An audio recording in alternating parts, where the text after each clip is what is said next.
Terima kasih bagi Anda yang telah bergabung dengan Berita Bali hari ini. Bagi Anda yang baru bergabung, berikut 3 berita utama yang kami sajikan untuk Anda.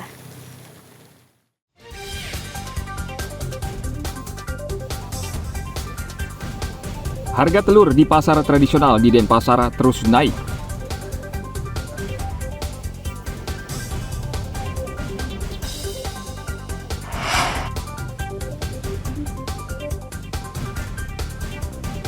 Operasi Keselamatan Agung selama 2 pekan, polisi akan tertibkan pengendara yang melanggar aturan.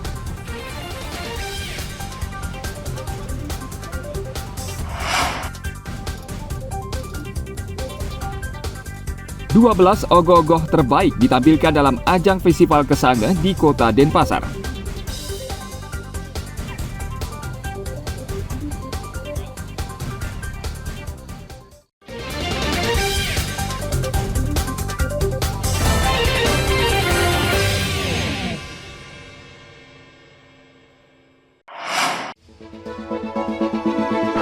Kita ingin kesulitan ini berubah menjadi kemudahan. Saya komit, saya siap melanjutkan semua strategi untuk menjaga demokrasi berjalan dengan baik.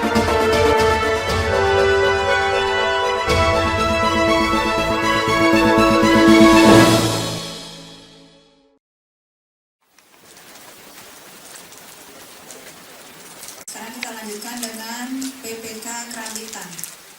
Komisi Pemilihan Umum Tabanan menggelar rapat pleno rekapitulasi hasil penghitungan perolehan suara di tingkat Kabupaten Tabanan. Dalam rapat pleno, KPU menemukan sejumlah masalah saat pemungutan suara 14 Februari lalu. Permasalahan antara lain masalah administrasi hingga suara yang salah catat. Ketua KPU Tabanan, Iwayan Suwitra mengatakan, meski ada sejumlah permasalahan, pada rapat pleno hari pertama, KPU menjamin tidak akan mengganggu hasil perolehan suara Pilpres. secara administrasi memang itu masih ada yang perlu disempurnakan, akan tetapi tidak berpengaruh kepada perolehan hasil. Apa itu Pak misalnya? Misalnya DPT laki perempuannya dicatat laki-laki padahal sebenarnya perempuan. Masih keliru di data begitu. Di administrasi. Tapi itu kan memang harus kita lakukan. Selain itu Pak? Ya barangkali tadi masalah suara mungkin suara yang salah catat. Misalnya gimana? Yang suara sah dicatat, suara tidak sah. Nah, gini, surat-suara yang diterima, berapa yang diterima kemarin salah catat, kalau sebenarnya lebih atau kurang. Lebih atau kurang. Ya. Itu disampaikan sama saksi? Atau Sudah, tadi disampaikan sama saksi? Okay. Disampaikan oleh PPK dan digunakan oleh Ketua Bawaslu Tabanan Ketut Narta berjanji akan menyelesaikan secara cepat sehingga tidak mengganggu rekapitulasi di tingkat provinsi. Administrasi itu harus tetap diselesaikan, diperbaiki. Jangan sampai nanti rekapitulasi tingkat provinsi jadi masalah lagi. Lebih baik diselesaikan di kabupaten. Nah, nanti juga di tingkat nasional kan pertanyakan lagi kalau kita biarkan secara administrasi. Rapat pleno rekapitulasi hasil penghitungan perolehan suara di tingkat Kabupaten Tabanan berlangsung dari 3 hingga 4 Maret. Proses pemungutan suara di Kabupaten Tabanan berjalan lancar dan tingkat partisipasi masyarakat juga tinggi. Meski belum ada hasil resmi, KPU Tabanan memperkirakan 85% warga Tabanan menyalurkan suara dalam pemilu tahun ini. Tim Liputan melaporkan dari Kabupaten Tabanan. Kita ingin kesulitan ini berubah menjadi kemudahan. Saya komit, saya siap melanjutkan semua strategi untuk menjaga demokrasi berjalan dengan baik.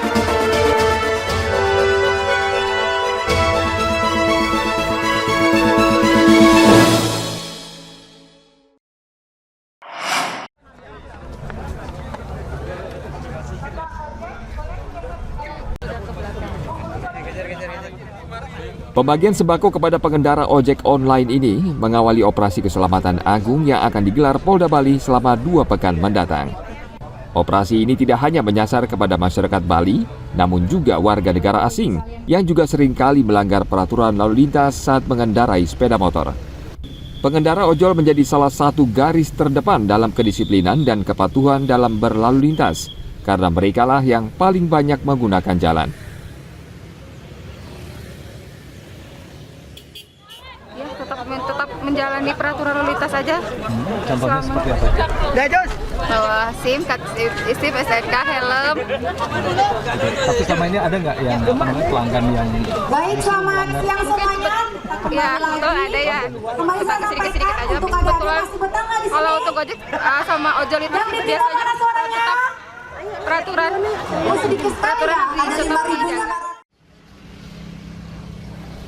Dalam operasi keselamatan agung, polisi akan menertibkan pengendara yang melebihi kecepatan, di bawah umur, serta warga asing yang tidak mematuhi ketentuan berlalu lintas. Polisi tidak akan pandang bulu dalam menjatuhkan sanksi. Operasi Keselamatan Agung 2024 ini kita tidak hanya kepada warga negara Indonesia. Kita tahu bersama wilayah hukum Polda Bali ini merupakan daerah destinasi tujuan wisata internasional. Sehingga untuk ketertiban berlalu lintas juga kita laksanakan kepada warga negara asing yang melaksanakan wisata di wilayah Bali. Jadi tetap untuk ketertiban ataupun pelaksanaan kegiatan daripada lalu lintas jalan ini, mereka harus mematuhi dan memenuhi semua peraturan yang berlaku di wilayah Republik Indonesia. Jadi tidak ada perbedaan antara warga negara Indonesia dengan warga negara asing di dalam hal tertib berlalu lintas. Polda Bali berharap operasi keselamatan agung tahun ini bisa menekan angka kecelakaan dan pelanggaran yang cenderung meningkat. Polda Bali mencatat tahun 2023 terjadi 7.400 laka lantas atau naik 102% dari tahun 2022. Dengan korban meninggal dunia sekitar 615 orang atau naik sekitar 20%. Tim Liputan melaporkan dari Kota Denpasar.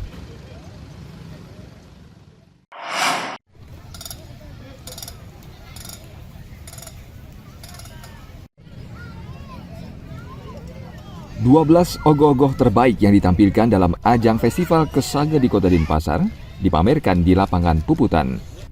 Ogoh-ogoh merupakan karya seni yang bernilai tinggi. Biasanya, ogoh-ogoh terbuat dari bahan bambu, kayu, kertas, dan bahan daur ulang lainnya. Umumnya sosok ogoh-ogoh menyeramkan karena melambangkan roh jahat atau kekuatan negatif. Pameran ogoh-ogoh yang berlangsung sejak 1 Maret hingga hari Minggu lalu ini menarik perhatian masyarakat sekitar, khususnya anak-anak. Mereka bisa menyaksikan ogoh-ogoh dari dekat, proses pembuatannya, dan informasi lain yang berkaitan dengan karakter dan cerita.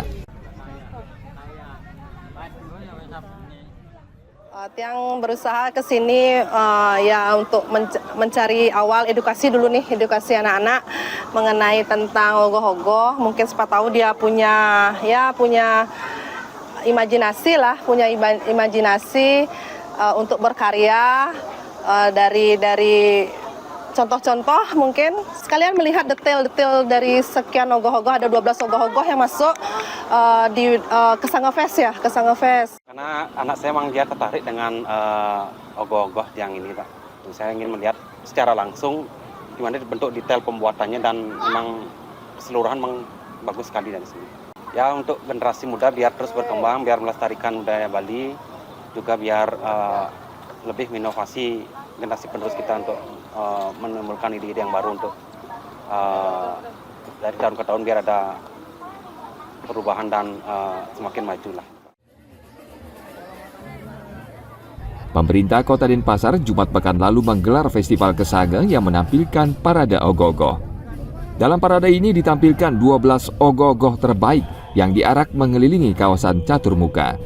Dalam parade ini juga ditampilkan 12 ogoh-ogoh mini yang diarak anak-anak TK dan PAUD.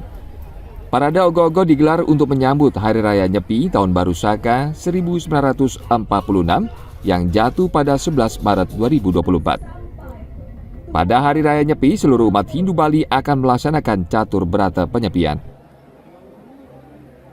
Tim Liputan melaporkan dari Kota Denpasar.